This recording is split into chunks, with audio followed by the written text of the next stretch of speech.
And thank you everyone for joining me today in order to learn a little bit more about what's going on with regard to the current conditions of colleges and universities, especially when it comes to the current conditions of colleges and universities when it comes to college admissions. So again, I wanted to thank Anthony, Amy, and Anna for hosting me here today. And with that, again, a little bit about the current market conditions of college admissions. So let me just introduce myself real quick. My name is Xander. I go by Xander because that's the name my students have given me. But I have a bachelor's degree in psychology, a master's degree in education, and nearly a decade and a half of experience in the education industry. I've worked in colleges and universities throughout the entire nation, including Florida, Georgia, Indiana, Pennsylvania, and right here in California. So needless to say, I feel myself to be quite qualified in order to work with many different students, and specifically students who are looking to get into higher education and to attain a college degree. So let's talk a little bit about college admissions pre-COVID, right? As we know, college admissions has always been a meritocracy. In that we believe that students need to have certain merits in order to achieve admissions into a particular institution. What these institutions tended to look at were these three important factors, which is school performance, which includes things like your GPA, your school standing, your ranking, whatever that might be in order to set you apart from your classmates in school. This also includes things like rigor, things like your APs and your IBs, things like your advanced courses. The higher the rigor, the better the school performance is. And in fact, the higher tendencies are for your higher GPA because you'll have a weighted GPA. But again, this is neither here nor there. They're going a little bit more into specifics. From there, these colleges have also really enjoyed going through test scores, whether that be the ACT or the SAT. We'll be going a little bit into that more so, but test scores can also include things like IBs and APs as well. And then finally, extracurriculars. What are extracurriculars? This is the stuff that the students do outside of the classroom, both at school, so like the Student Government Association or clubs and organizations, in addition to all the things that they do outside of school. So that means like swim club or different competitions for sports leagues, anything like that. These extracurriculars were a big part, of course, of the admissions process. So obviously this was pre-COVID, and we're here to learn a little bit more about what's happening now. So let's go into that. Admissions today is very similar to how it was in the past. However, there's a very distinct change. And that is many schools right now are going test optional or test blind. I'll be more than happy to go through that in just a second to define what those terms are, but let me then show you the ramifications of what is going on right now with regard to admissions. As you see, if we are removing test scores from the equation, that automatically means that your school performance and your extracurriculars automatically have that much higher of a priority into what we need to do in order to get admitted into an institution. So just by these test optional and these test blind admissions processes, we know that we need to emphasize school performance more, and we need to emphasize extracurriculars more as part of the admissions cycle. So that is tip number one. What we need to do from here on forward is not necessarily focus as much on tests because of the test optional and test blind. So what do those mean? What's changing? In the past, like I mentioned, we have had to do either the SAT or the ACT or something called mandatory testing. Many students who are in private high schools are used to this because they've had to do either the SSAT, the ISEE, the HSPT, or any of those beautiful other acronyms to get into that particular school as well. But now what's changing is that many of these schools are going test optional. And what test optional means is that in the application, whether that be something called the Common App or the UC Mentor for the University of California system, there will be test block for you to put your test scores, but again, that will be optional. You can leave it blank. In the past, you were not able to leave that blank. Now, let's move on to test blind.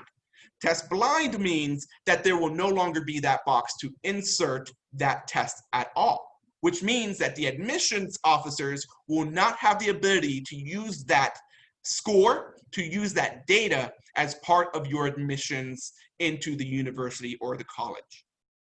So let's go a little bit more in depth into what that means. Right now, there is a national movement towards test optional, nationally. Of course, many of us have already seen that the UC has transitioned over to this, and we're going to be talking about that in a second, since many of us are in California. But nationally, we have seen that nearly half of all schools in the nation right now, including the University of California system, are moving towards test optional policies. Okay?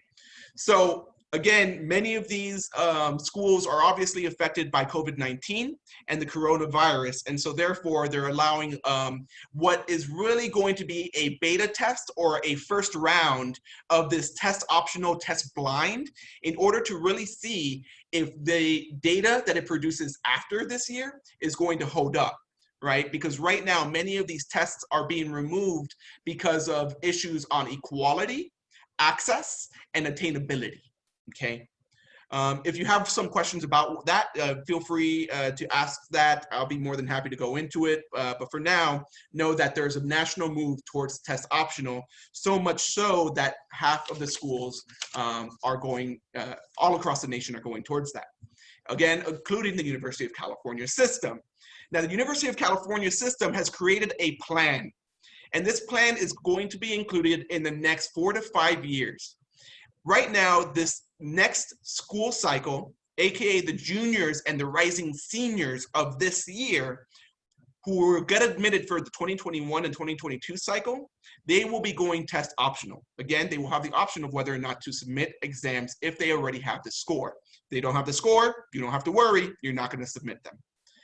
However, in 2023 and 2024, the next year, so this is our current sophomores, right, and our rising juniors, they are going to go test blind.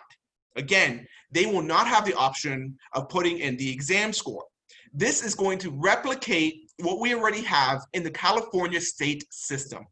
Right now, in the California State University system, their admissions is only part of the meritocracy of what you do in school with your GPA and all of that, and no scores. So this is going to replicate that very, very much.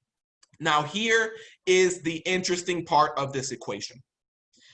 After that, by 2025, the UCs will be implementing what I'm calling the new UC exam. They say that they're removing the exam, obviously because of COVID-19 and accessibility, but also because of equality. So it's very interesting to me that they would move towards adding a brand new exam.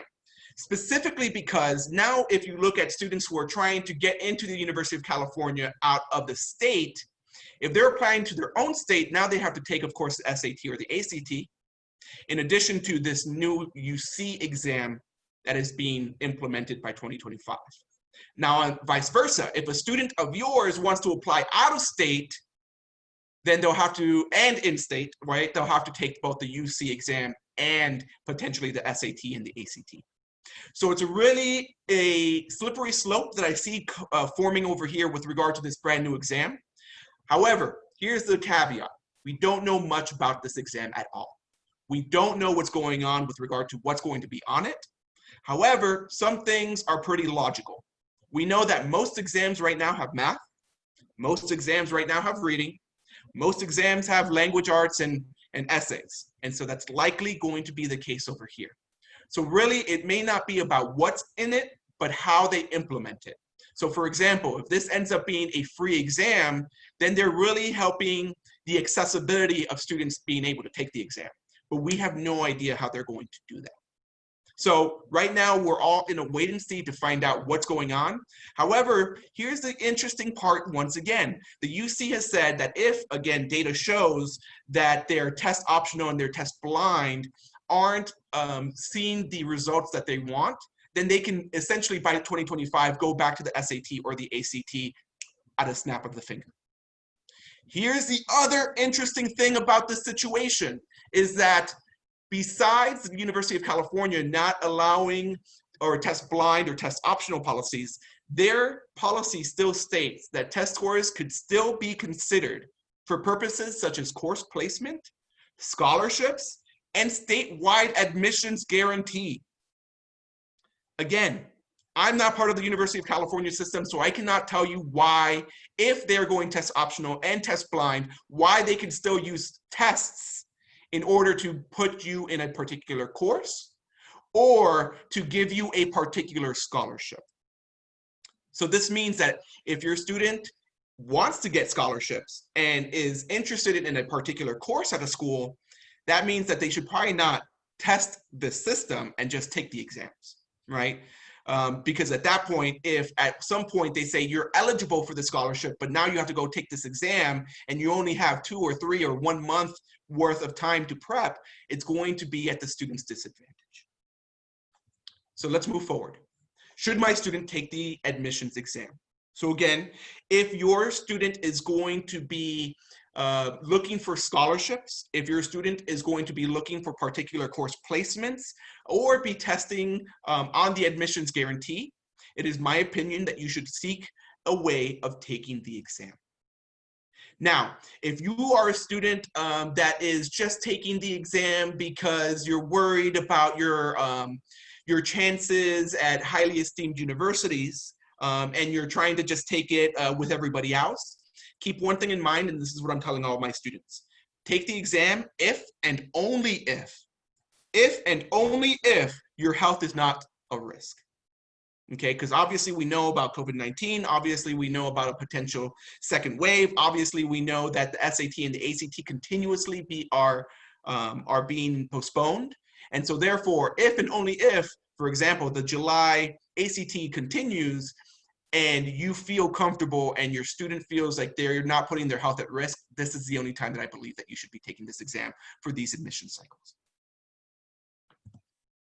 So if you are a student who is below their junior year, right now, everything has been at a standstill, right? With regard to classes, everything's been moved online. We don't know what we're doing for summer camps. We used to do this for a summer program. We used to do vacations. Everything's being put on hold. So this is my one piece of advice for any student who's not yet going to apply to universities. And that is, do what you can where you're at with what you have. We all have a different amount of resources. We all have different levels of responsibilities when it comes to our jobs and student jobs and everything around us. And so therefore, we're all in different positions to do what we can. But all I'm asking you is to do what you can for that student. Unfortunately, despite universities saying that test optional and we're not going to hold coronavirus against you in any way, shape, or form, there are going to be students that use this time to show growth and to show advancement. And if your student is not doing that, then at that point, that puts them at a disadvantage. So whether that be advocating online, whether that be creating a project online, whether that be creating their own entrepreneurial business, whether that be having an internship with a family member who owns a business, whether that be doing volunteering or advocacy or whatever that be, find a way to show self-leadership right now where you're at with what you have and do what you can. That's my biggest piece of advice for any parent right now. And don't beat yourself up, because we're not all teachers. It's hard to be both the parent and the teacher. So again, do what you can. And that's hopefully going to be further than what they would have done sitting on their hands playing video games. Now, let's say that you do have a student who is a junior who is essentially being affected by all these changes right now. What should they be doing between now and when their applications become open in October and when they need to submit them in November, December, and January? Again, it's not that much time if you really think about it. First and foremost, I need you to consolidate your experiences. I've worked with a multitude of juniors, and let me tell you, by the time they become seniors, they forget what they did in their freshman year, sophomore year, and half of last year. So if you can spend some time writing your resume or a brag sheet or just jotting down all the hours that you did at this program and this project and this extracurricular and all the hours that you did there, you're going to start off way more advanced than most juniors starting their application. Because ultimately, when you do that, everything becomes more salient.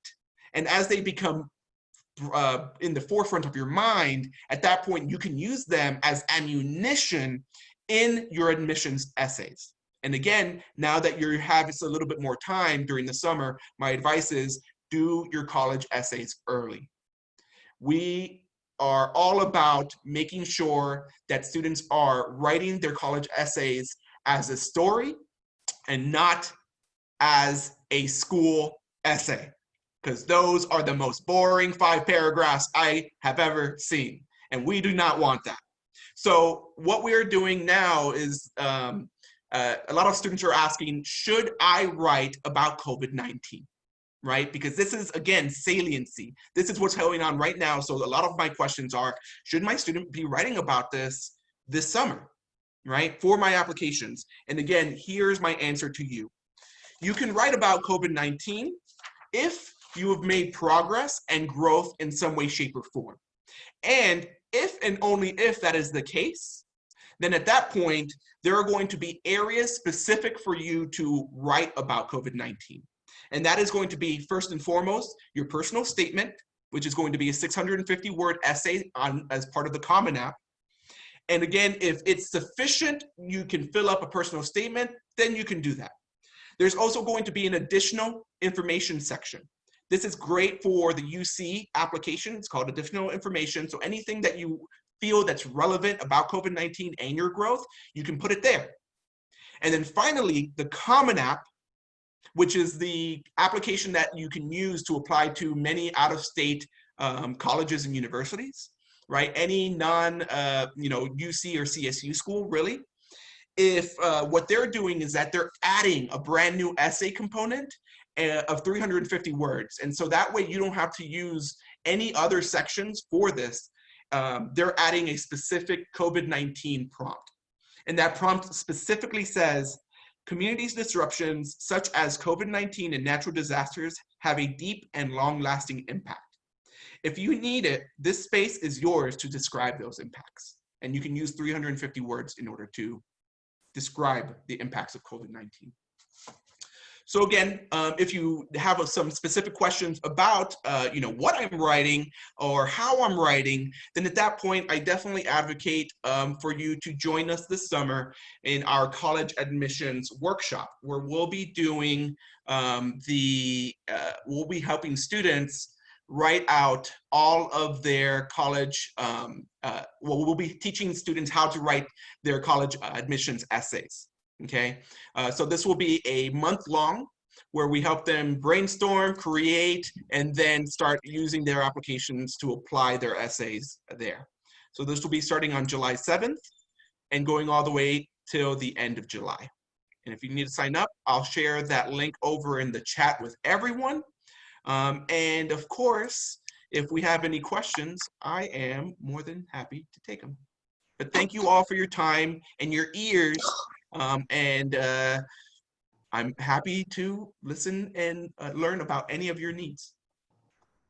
Sander, we do have a couple of questions, but I'm just going to quickly remind everyone, if you have any questions for Sander at this time, would you please kindly put them on the chat, and I will be asking Sander those questions so that he could answer them to for all of us at this time. So the very first question that we have for you is, do you recommend signing up for PSAT if you're going to be a sophomore in the fall? Good question.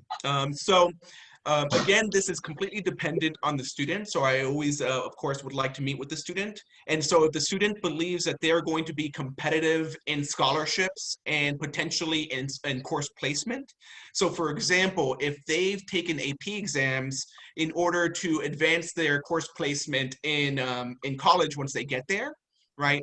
At that point, I would advocate taking the exam. I would advocate taking the PSAT.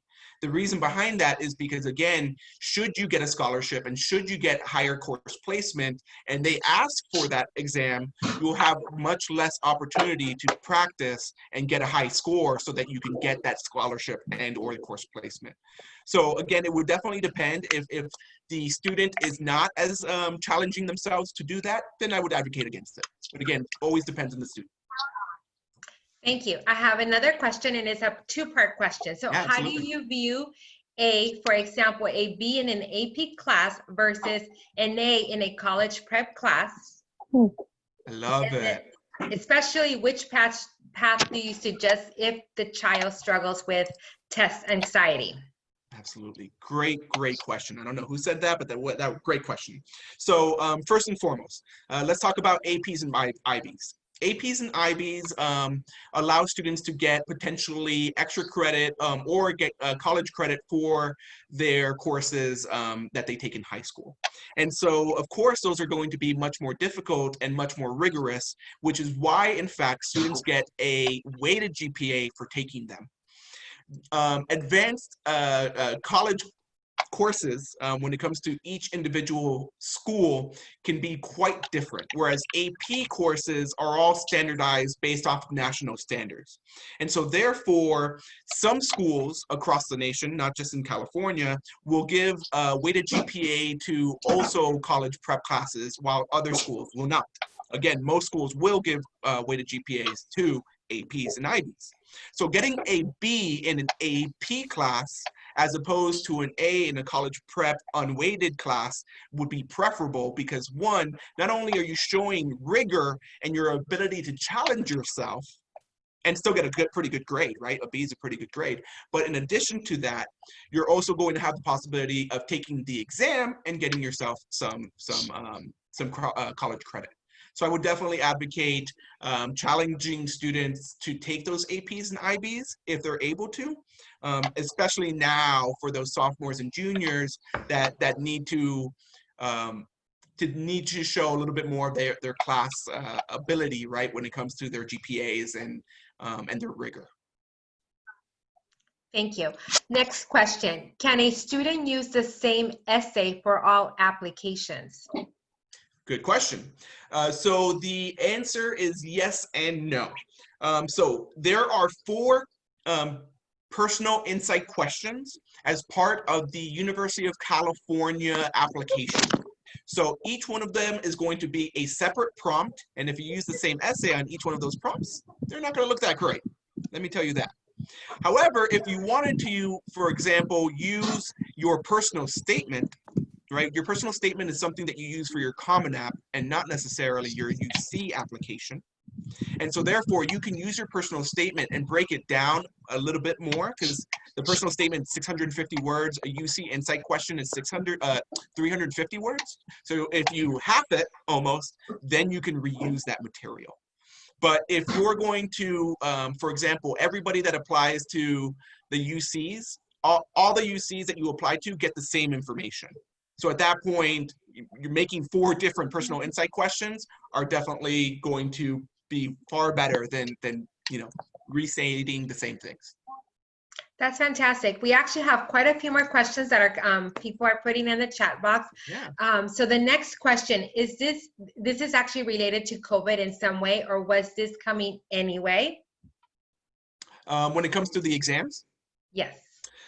This was a trend that was coming anyway, right? In fact, 2 years ago, one of the most prestigious schools that went test optional was the University of Chicago. But COVID, the last big thing in college admissions was affirmative action. Affirmative action. That was decades ago, right? Mm-hmm. So for them to move this quickly is unseen, right? And so therefore, yes, this was definitely something that there was trickles of it coming down the pipeline, but COVID-19 just escalated it, where now that half of the schools are going test optional, all of these schools are now literally gathering data for the next 5 years to find out, should we keep test optional? Okay. Thank you. Next question. Wouldn't extracurriculars become a little more complicated now that COVID is here, limiting those activities? Absolutely, right? Extracurriculars in the past used to be student organizations, used to be group work, and tended to be what college admissions officers viewed as community leadership, right? Or collaborative leadership, which is working with other people. Obviously, that's very difficult. And so this is where our creativity really needs to play a role in how we get our students additional points in their resume and the rag sheet, right? So this is where if you have resources of colleagues who work at different departments that the student might be interested in, maybe we can ask them for a 2-week internship, right? And maybe we can make that for them, right? Maybe it's about reaching out to the aunt or uncle that we have who have a business, and they can hire the student for the summer, and they'll have that additional piece on their resume. Maybe it's the student getting with their student body and being able to organize an advocacy program electronically or even distantly. So it's really about being as creative as possible during this time. And even pre-COVID, you know, one of my favorite college admissions essays literally was a student who shared her baking business. She started baking cakes and she sold them and she donated the money. And the way that she wrote about that was just so incredible. And now she's at one of the top entrepreneurship campus in the nation in Babson, right? So it really is about how we say things. And that's really, I think, where the unfortunate part about those standard 5-paragraph essays that kill me, right? Unfortunately, from the point that they can write essays, they're always writing these 5-paragraph, like professional, boring, yucky essays. And I hate it. It burns me up inside, because when you give the student the ability to tell their story, they're like, cool, introduction, body, conclusion. And you're like, that's not a story. That's an essay about, like, you know, all the different points that you already have in your application. We need to make the story about you, about your growth, about your personality, about your values, about your challenges, about your successes, about your achievements.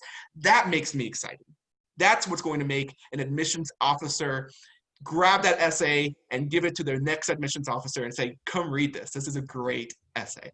All right. And so again, I would definitely advocate for students who are in that role right now, who are either juniors or in that place right now, who are trying to get those extracurriculars. Use that creativity, use the resources that you might have around you. And if you don't have any, I'll be more than happy to brainstorm with you. I'm all about those ideas. Awesome. So there's a person here that would like to see the last slide with the document that shares the dates of the workshops. Absolutely. But I also have 3 more questions, so maybe we could show that slide in a few minutes, or sure, however you want to handle it. Yeah, I put the link on the chat box so everybody can have that as well. So the link will also have all of the dates. Perfect. That's fantastic. The next question, how do these changes apply to private colleges and universities? Yeah, so private colleges and universities are the ones that are the least, not least, they are probably going to be the last to adopt these changes.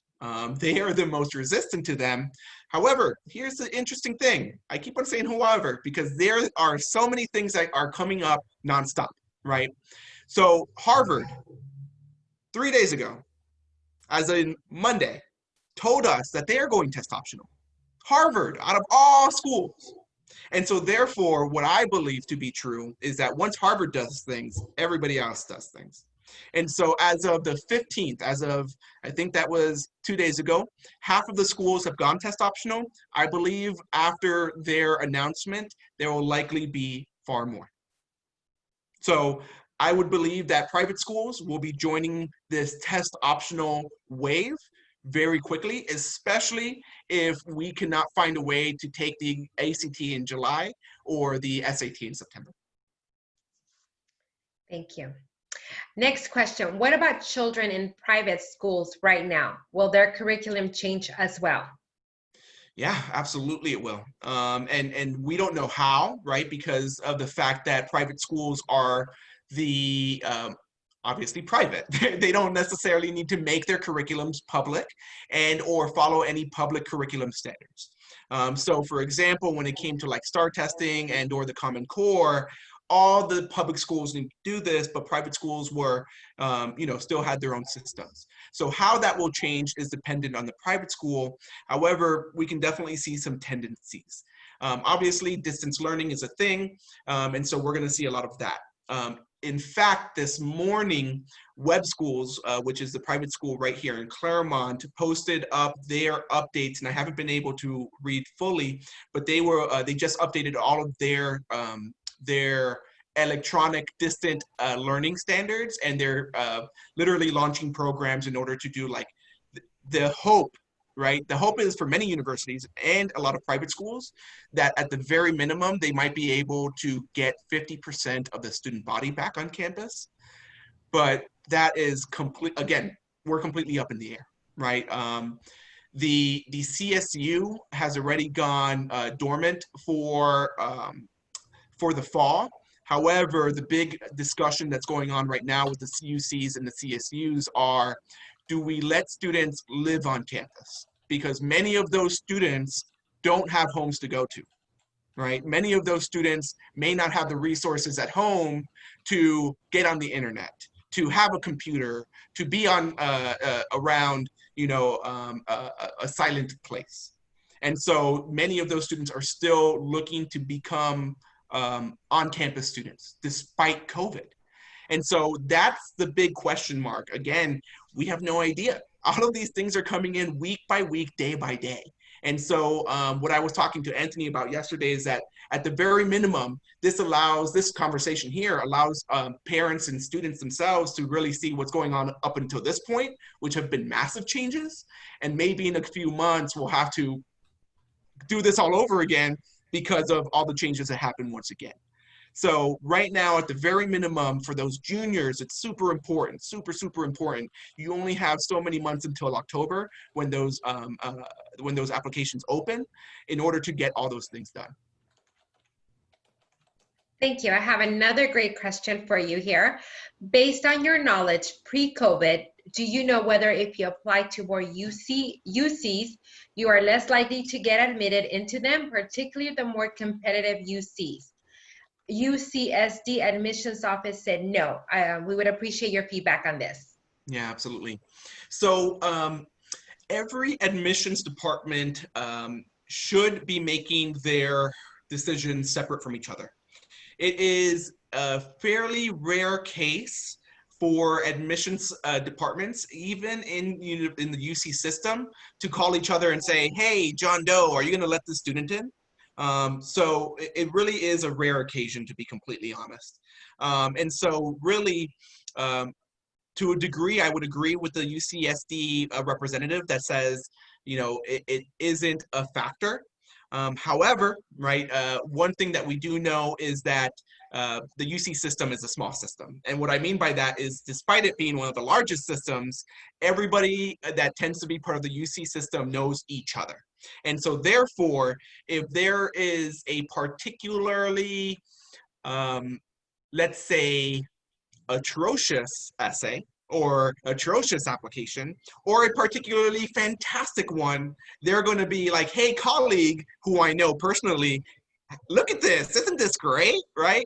And then that person might also be like, oh yeah, I saw the same applications and we definitely want to like admit them as well, or not admit them as well, So it is rare that each admissions would reduce or eliminate someone else's admissions from being decided. Thank you. The next question, do you offer a creative writing class so students learn the format that you're talking about? So I would, it's funny because I'm such like the professor, right? I'm like, this isn't a creative course. This is an active functional course. But in fact, what we're trying to do is take the students' creativity and apply it in a way where they're telling a story, right? And ultimately, And every student that I've ever helped, creativity is a big piece of that equation. So everything that we're going to be doing this summer, even if the student isn't a junior, if they want to get started and learn a little bit more about how to create these essays, which inevitably are storytelling essays, they're not the standard 5-paragraph format, we can definitely have them as part of that cohort. Thank you. And the next question, and it looks like it might be our last question here, is, are homeschoolers affected the same? Yes, and in fact, many homeschoolers might be affected more, right? Specifically because of the extracurriculars. Homeschoolers have been, it's renowned, right? You only have so many options to collaborate with others and to showcase leadership when you're on your own, right? Obviously, homeschooling in California, there's at least some sort of a cohort system. But again, depending on the specific homeschooling cohort, that can be either more active or less active. So for those students who might be homeschooling, it is even more so important to take that creativity that we were talking about with regard to extracurriculars and enact it in some way, shape, or form, whether that be, again, resources that you know from your job, from your business, and finding a way to get the student an internship, or reaching out to your contacts and finding opportunities for that student. The main thing is that homeschoolers will not have the administrator or the teacher there to advocate on their behalf. They'll only have the parent. And so that definitely increases the parents, you know, the pressure on them to find the opportunities in addition to the student. But I've seen most students are just like, I want to take this opportunity to play video games. Sandra, thank you so much for answering all the questions that we had. Those were great questions. With that said, I'm going to go ahead and turn it over to Anthony. Awesome. Thank you so much, Sandra. That was amazing presentation. And I hope each and every one of you got some information on that.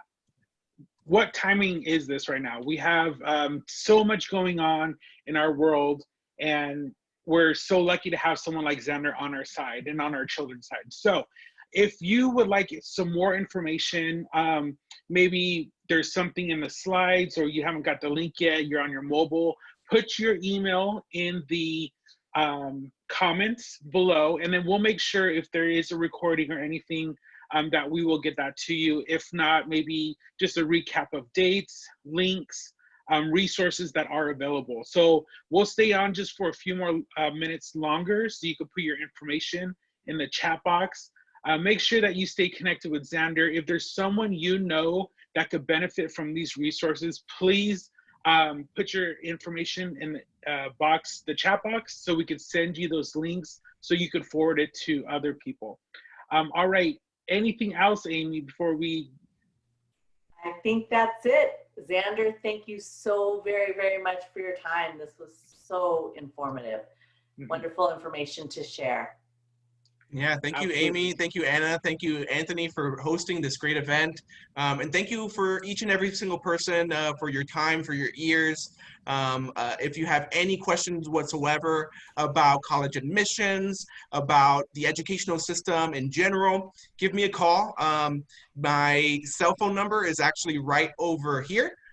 So not everybody gets that, only people in this call, 626-594-5113. My office doesn't get text messages, so if you're shy and you don't want to call me, send me a text. I love it. Awesome. Thank you. Thank Awesome. you. Thank you, everyone, for attending. Thank you for Yes. attending. We'll Have a see you great soon. day. Thank you. Bye. Thank you. Bye. You're welcome, Jennifer. And then if